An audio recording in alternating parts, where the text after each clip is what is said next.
Doteď jsme naší bagetu plnili základem na náš pařížský salát. K tomu jsme přidávali prosciutto, přidávali jsme mortadelu, přidávali jsme italský salát.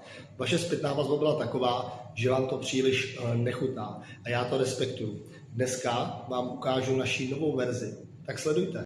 Takže máme tady naše žervé, rajčatovou omáčku, ledový salát a prosciutto. Namažeme si žervé na spodní stranu.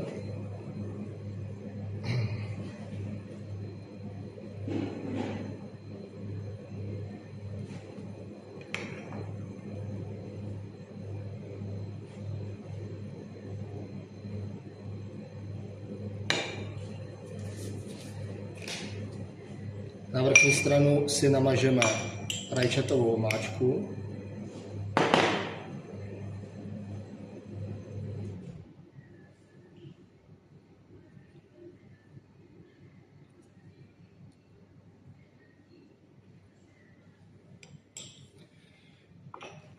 Do spodu dáme ledový salát.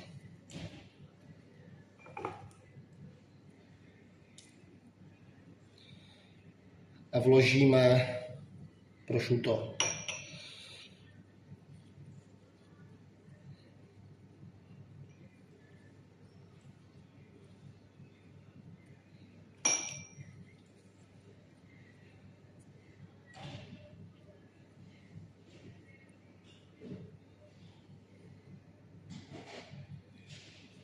Zavřeme a takhle vypadá naše nová plněná bageta, kterou můžete vyzkoušet ve vitríně